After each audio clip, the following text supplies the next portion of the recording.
बिस्मिल्लाहिर्रहमानिर्रहीम। हिंदुस्तान के पहले मुगल शहनशाह ज़हीरुद्दीन बाबर के 3 बेटों ने तारीख में अपना नाम बनाया और उन पर तारीख लिखी गई, जिनमें सबसे बड़ा बेटा कामरान मिर्जा था जो काबल, कंधार, सरहद और पंजाब का गवर्नर रहा। इसके बाद दूसरा बेटा अस्करी मिर्जा था जो कंधार का गवर्नर था और उसे हुमायूं मिर्जा ने शिकस्त दी थी। और उसके बाद तीसरा हुमायूं मिर्जा था जो कि हिंदुस्तान का शहंशाह भी बना और उसने अपने वालिद के बाद हुकूमत की बागडोर संभाली। हुमायूं मिर्जा सन 1508 को काबुल में पैदा हुआ था। हुमायूं ने अपनी जिंदगी का बेशतर हिस्सा जलावतनी में गुजारा। उसके लिए जो तख्त था वो कांटों की सेज बन गया था। इस तख्त को संभालने के बाद उसे अपने भाइयों, अपने वालिद के करीबी दोस्तों और अहम कमांडरों की बगावतों का भी सामना करना पड़ा।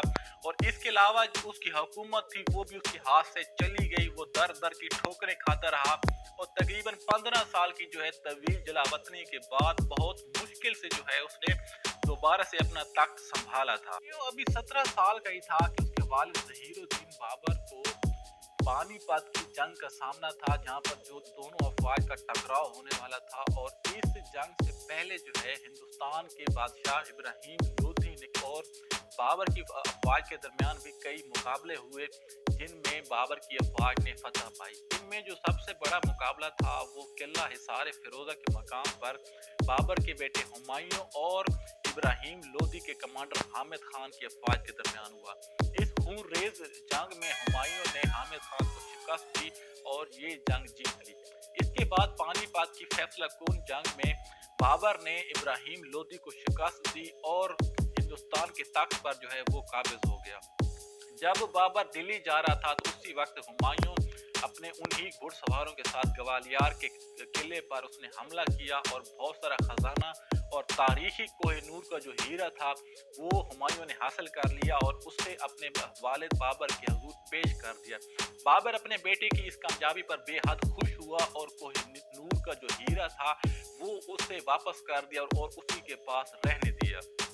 इसके बाद मेवाड़ के राजा राणा सांगा जो बाबर का किसी जमाने में इत्तेहादी भी हुआ करता था, उसके साथ बाबर की जंग हुई। इस जंग को कन्हाना कहा जाता है और इस जंग में भी हुमायूं अपने वालिद बाबर के साथ था। इस जंग में हुमायूं और बाबर ने अपने पुराने हरीफ को शिकस्त दी और उसकी फौजों को भागने पर मजबूर कर दिया। सन 1528 में जब अभी हुमायूं 20 साल का ही था, उसे उसके वालिद ज़हीरुद्दीन बाबर ने बदख्शां का गवर्नर बना दिया। गवर्नर बनाने के साथ साथ उसने किला हिसार फिरोजा की जो जागीर थी वो भी हुमायूं को दे दी। हुमायूं को जागीर देने का मतलब ये था कि बाबर ने उसे अपना वली अहद नामजद कर दिया है और बाबर के बाद हिंदुस्तान का जो तख्त है वो हुमायूं ही संभालेगा। सन 1530 में हुमायूं शदीद बीमार हो गया और उसके बचने की कोई उम्मीद ना रही। बाबर को अपने बेटे हुमायूं से बेहद प्यार था और बाबर किसी सूरत में ये गवारा नहीं था कि उसका बेटा उसके सामने जो है वो एड़ियां रगड़ कर फौत हो जाए। तो एक रोज जो है उसने अपने रब से दुआ की। दुआ करने के बाद बाबर ने जो है अपने बीमार बेटे हुमायूं की चारपाई के चक्कर लगाने शुरू कर दिए और वो दुआएं करता गया कि या अल्लाह मेरी सेहत ले ले और मेरे बेटे को जो है सेहत बख्श दे। तारीखदान लिखते हैं कि जूं बाबर ने चारपाई के गिर्द दायरे लगाए, चक्कर लगाए, हुमायूं ठीक होता गया और बाबर जो है वो बीमार होता गया। और जब 7वां चक्कर पूरा हुआ तो बाबर गश खाकर गिर पड़ा और हुमायूं जो है वो चारपाई से उठ बैठा।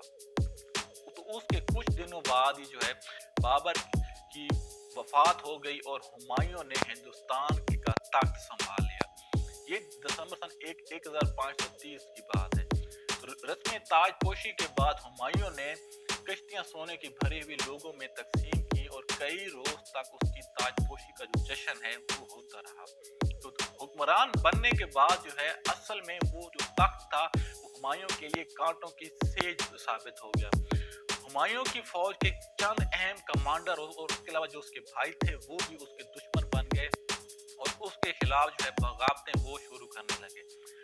काबिल और कंधार के गवर्नर कामरान मिर्जा ने सबसे पहले जो है अलम बगावत बुलंद किया। दरअसल वो ये चाहता था कि उससे सरहद और पंजाब की जो है गवर्नरी वो मिल जाए। और इसके साथ ही जो है दरअसल वो अपने छोटे भाई हुमायूं को तख्त से बेदखल करके खुद हिंदुस्तान का फरमानरवा बनने का सोच रहा था। हुमायूं को उसके इरादों का पता चल गया था, लेकिन मसला ये था कि उस वक्त हुमायूं के खिलाफ कई और महाज भी खुले हुए थे जहां पर उसे बगावतों का सामना था। लिहाजा उसे सबसे पहले कामरान को छोड़कर जो अंदरूनी मसाइल थे उन पर काबू पाना था, और उसी लिए जो है उसने पंजाब और सरहद का जो सूबेदारी थी वो अपने भाई कामरान मिर्जा को देकर वक्ती तौर पर जो उसकी बगावत थी वो खत्म कर दी। और उसके साथ ही जो है उसने जौनपुर के पठान, काबुल के अफगान और गुजरात के सुल्तान, जो हर बंदा उसका मुखालिफ था, जो उसके खिलाफ बगावतें कर रहा था, उसके खिलाफ जो है हुमायूं ने ऐलान जंग कर दिया और एक एक करके जो है उसने अपने तमाम दुश्मनों को तह तह कर दिया। इसके बाद जो है उसका सबसे बड़ा एक दुश्मन और भी उसके सामने निकल आया, और ये था किला रोहतास का गवर्नर शेर शाह किसी जमाने में उसके वालिद बाबर का एक मुलाजिम हुआ करता था, उसका वफादार हुआ करता था। बाद में जो है वो अपनी वफादारी से फिर गया और उसने जो है हुमायूं के खिलाफ ऐलान जंग कर दिया और बड़ी फौज जो है उसने वो जमा कर ली।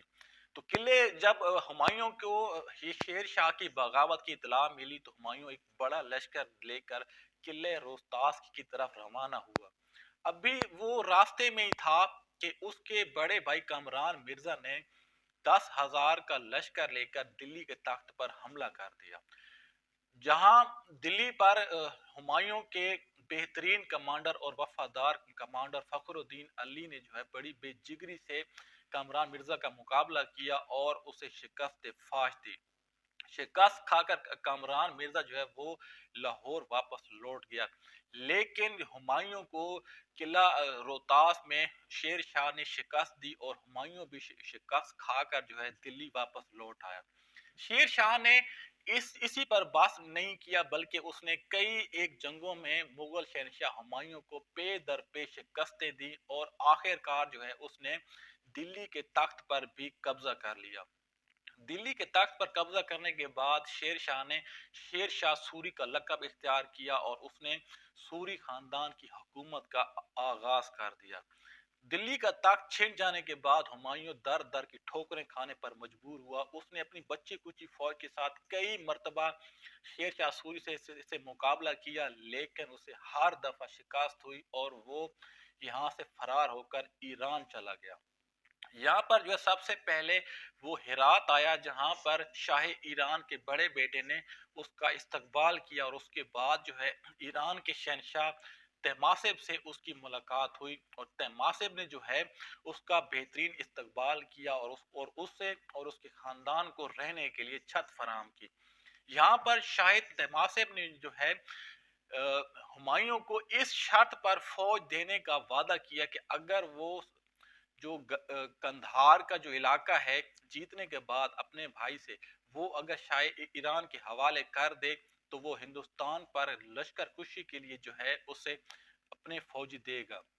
हुमायूं ये बात मान गया और उसने 31,000 का लश्कर हुमायूं के साथ रवाना किया। यहाँ पर जो है और उन्होंने कंधार पर हमला किया। कंधार में उस वक्त हुमायूं का बड़ा भाई अस्करी मिर्जा जो है वो हुकूमत कर रहा था। अस्करी मिर्जा और हुमायूं मिर्जा के दरमियान कंधार में शदीद जंग हुई और इस जंग में जो है अस्करी मिर्जा वो हार गया और इराक की तरफ भाग निकला। हुमायूं ने अपने वादे के मुताबिक जो कंधार का इलाका था वो शाह ईरान को सौंप दिया और उसके बाद जो है उसने काबुल पर हमला किया। यहाँ पर हुमायूं मिर्जा के जो एक बहादुर कमांडर बैरम खान ने बेहतरीन अक्लमंदी से काम लेते हुए कामरान मिर्जा के कई अहम कमांडरों को अपने साथ मिला लिया और उसके बाद जो है इन्होंने जंग शुरू कर दी। चूंकि कामरान मिर्जा के कई अहम कमांडर हुमायूं से मिल गए थे, लिहाजा जो कामरान मिर्जा था उसकी फौज का जो पलड़ा था वो बिल्कुल हल्का हो गया और हुमायूं मिर्जा की फौज का जो पलड़ा था वो भारी हो गया और यहाँ से जो है कमरान मिर्जा फरार होकर लाहौर चला गया और सबसे पहले जो है हुमायूं ने दोबारा काबुल का तख्त संभाल लिया। काबुल का तख्त संभालने के बाद जो है उसने हिंदुस्तान पर लश्कर कुशी की और पंजाब के इलाके में जो है उसका और उसके भाई کامران مرزا کی افواج کا مقابلہ ہوا۔ یہاں پر ہمایوں نے اپنے بھائی کامران مرزا کو شکست دی۔ شکست دینے کے بعد کامران مرزا کو گرفتار کر لیا گیا، اس کی آنکھوں میں انگارے ڈال دیے گئے اور اسے اندھا کر دیا گیا۔ اندھا کرنے کے بعد جو ہے اسے حج کے لیے بھیج دیا گیا اور وہیں پر کامران مرزا کا انتقال ہو گیا۔ لاہور میں دریا راوی کے کنارے جو ایک بارہ دری بنی ہوئی ہے، یہ اسی کامران مرزا نے بنائی تھی، جو مغل شہنشاہ ظہیر الدین بابر کا بڑا بیٹا تھا۔ پنجاب کا تخت جو ہے وہ سنبھالنے کے بعد ہمایوں نے سب سے پہلے جو ہے روہتاس پر حملہ کیا، جہاں پر شیر شاہ سوری کا پڑپوتا اسکندر شاہ حکومت کر رہا تھا۔ گوالیار کے قلعے پر اپنا روہتاس کے قلعے پر قبضہ کرنے کے بعد جو ہے ہمایوں نے اسی پر باس نہیں کیا اور اس نے جو ہے دلی پر حملہ کر دیا۔ دلی پر حملہ جب اس نے کیا تو اس وقت اس کے پاس جو افواج تھی اس کی تعداد محض 15,000 تھی، اور اس کے مقابلے میں شیر شاہ سوری کے پوتے اسکندر شاہ سوری، اس کی فوج کی تعداد تقریباً 80,000 بتائی جاتی ہے۔ یہاں پر جو ہے دونوں افواج کا مقابلہ ہوا۔ ہمایوں اور اس کے فوجوں نے بڑی بے جگری اور بڑی دلیری کے ساتھ سوری فوج کا مقابلہ کیا، اور اسکندر شاہ لود جو سوری تھا وہ اس جنگ میں ہار گیا۔ ہمایوں جو ہے تقریباً 15 سال بعد کی جو اس کی طویل جلا وطنی تھی وہ آخرکار ختم ہو گئی، اور دلی کا جو تخت تھا وہ ہمایوں نے دوبارہ سے سنبھال لیا۔ لیکن یہ جو خوشی تھی وہ اس کی عارضی ثابت ہوئی، اور تخت سنبھالنے کے بعد محض کچھ مہینے بعد سن 1555 کو ایک رات جب وہ اپنے محل میں بیٹھا باہر کی ہوا لے رہا تھا، اور اسی دوران جو فجر کی اذان ہوئی اور وہ وضو کرنے کے لیے نیچے آ رہا تھا کہ اس کا پاؤں جو ہے سیڑھی سے پھسل گیا اور وہ سر کے بل زمین پر گر گیا۔ یہاں پر جیسے وہ زمین پر گرا تو اس کا جو ذہن تھا، جو اس کا دماغ تھا، وہ بالکل مفلوج ہو گیا، اور اسی مفلوجی کی حالت میں جو ہے اس کا انتقال ہو گیا۔ جب ہمایوں کا انتقال ہوا اس وقت اس کی عمر جو ہے محض 48 برس تھی، اور اس وقت جو اس کا بیٹا اکبر تھا وہ تقریباً جو ہے 7 سے 8 برس کا تھا۔ ہمایوں کی وفات کے بعد اسے دلی میں ہی دفن کر دیا گیا، اور اس کے جہاں پر اسے دفنایا گیا وہاں پر ایک اس کا بہترین اور خوبصورت مقبرہ بنایا گیا جسے مقبرہ ہمایوں کہا جاتا ہے، اور اس مقبرہ کو ہمایوں کی بیوی حاجی بیگم نے تعمیر کروایا تھا، اور اس پر تقریباً جو ہے 1.5 ملین روپے خرچ ہوئے تھے۔ اور بابر کے بعد